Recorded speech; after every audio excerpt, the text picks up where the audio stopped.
ভাড়া হচ্ছে 650, নিচে কত? 500 টাকা দিয়েছো। ধরো আপনি কোথায় যাবেন? ভাই রংপুর। রংপুরে ভাড়া হচ্ছে 700 টাকা। আপনার কাছে নিচে হচ্ছে 1000 টাকা। ব্যস্ত বলছেন, ঠিক আছে? 1100 টাকা চাইছে। আজকে কথা দিবি না, আজকে এটা না, এটা নেন, এটা কত নেন? এমন একটা দিনতে দিতেন। আচ্ছা আচ্ছা আচ্ছা।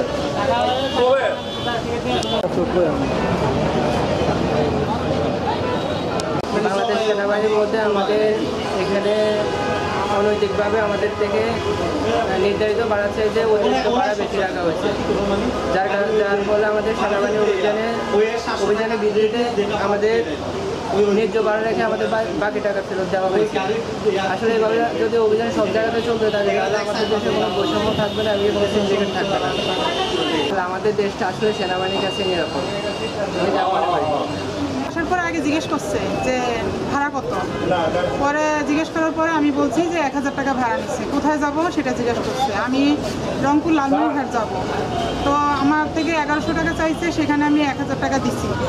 দেওয়ার পরে ওনারা জিজ্ঞেস করার পরে ওনাদেরকে প্রতিবাদ করার পরে আমি 1000 টাকা থেকে 300 টাকা ফেরত পাইছি। এখন ন্যায্য মূল্য আমার যা ভাড়া 700 টাকা, ওই ভাড়াই আমি পাইছি।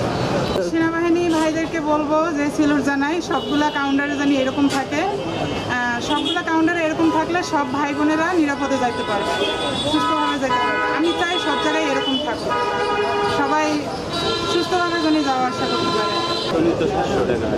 400